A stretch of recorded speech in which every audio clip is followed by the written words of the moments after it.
to WatchMojo, and today we're counting down our picks for the most commonly utilized song structures in popular music. Number 10. Shorter songs, immediate hooks. Sometimes I don't wanna be happy.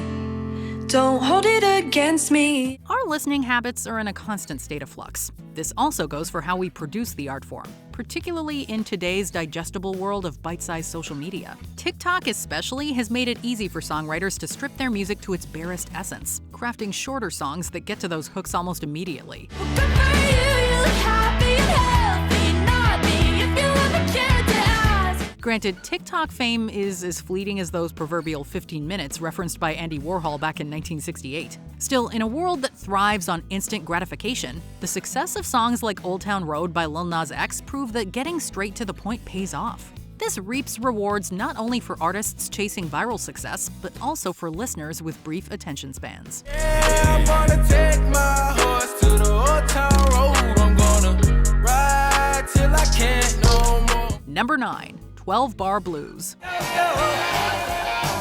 Johnny, go, Johnny, go. It's a chord progression as old as rock and roll itself, a time-tested classic. You don't need to understand music theory in order to feel a 12-bar blues loop. Famous songs like Johnny Be Good by Chuck Berry and Hound Dog from Elvis Presley built their infectious energy on this very progression. You ain't nothing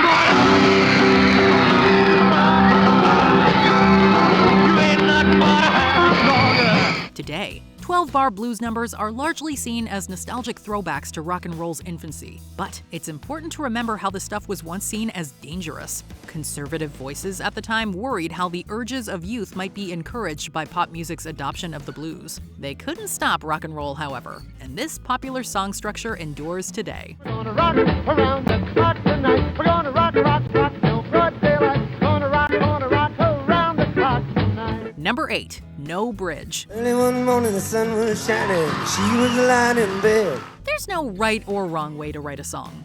This is why the art form remains so fun and unique. Artists like Bob Dylan prided themselves upon expanding traditional songwriting parameters, telling stories with their music in ways that were then unimaginable. His song, Tangled Up in Blue, eschewed the inclusion of a bridge, instead hammering its point home via multiple verses. And he just grew, tangled up in blue. The title itself is repeated as a sort of refrain or mantra, serving as a thematic connective tissue. For Dylan, the lyrics are the message, and there is no need to sully them up with extra bridges or even choruses. These decisions can still be seen today in singer-songwriters whose intentions are to share rather than just entertain. If everybody goes. Number 7. Power ballads. Just one more night, and I'm coming on this long winding road. The power ballad wasn't born in the 1980s. Neither does it belong exclusively to the era of songs like Home Sweet Home by Motley Crue or Nobody's Fool from Cinderella. To trace its true roots, we need to turn to arena rock legends like Aerosmith and Styx. Aerosmith's Dream On, and even more so Styx's Lady, which was penned by songwriter Dennis DeYoung, serve as prototypical examples of the medium. Like a child who had no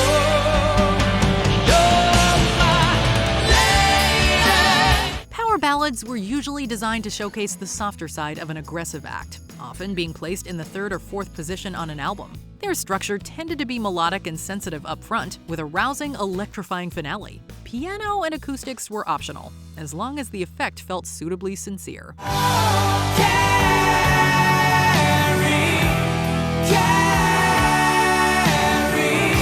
Number 6. Doo-wop progression, aka 50s progression.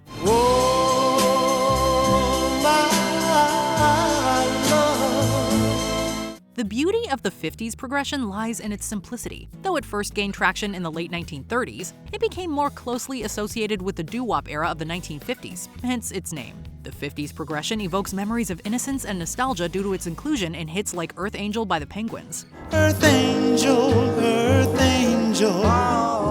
please be mine. But it has remained alive since that era, being used in such modern songs as Perfect by Ed Sheeran. It's a brief, looped progression that locks onto a melody and holds it for the duration of the song. I don't deserve this. Darling, you look perfect tonight. Some tunes may throw in a bridge for variety, but the heart of the song remains rooted in that unmistakable, timeless progression.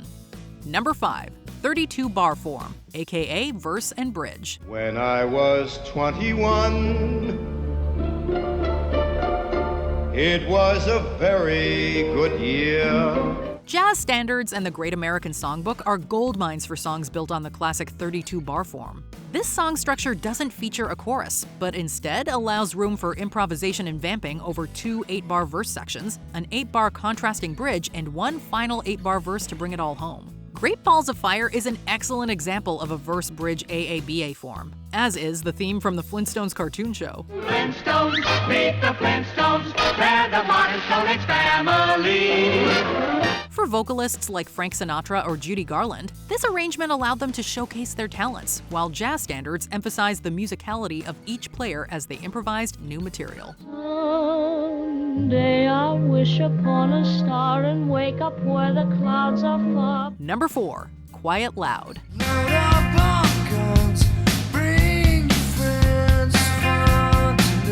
Smells Like Teen Spirit by Nirvana may have been composed with a traditional song structure, but its true influence lies more within its dynamics. Kurt Cobain and his bandmates were notably inspired not only by punk rock and underground heavy metal, but also contemporary alternative voices of the day.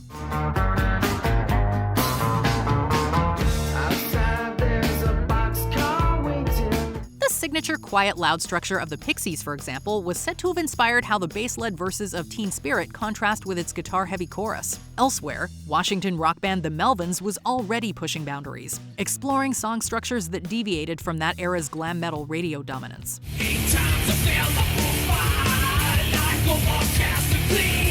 But it was Nirvana's massive public profile that convinced a generation of musicians to forego flashy performances in favor of raw, unpolished energy.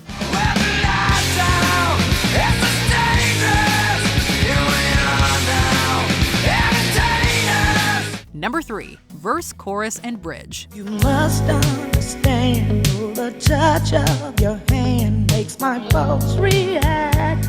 What's Love Got to Do With It was a smash hit for Tina Turner back in 1984, achieving chart success by utilizing a tried and true formula. The song follows a traditional verse and chorus structure, while also adding a bridge for emphatic and dynamic effect. Bridges can be useful tools within a songwriter's arsenal, but not every song includes them in the process. I've been taking on a new direction, but I have to say, What's Love Got to Do With It makes use of a bridge after the instrumental break rather than before, which makes it feel impactful. The modulated final chorus assists to this end, showing just how much a well-crafted and well-placed bridge can elevate any song. what's love's got to do with it?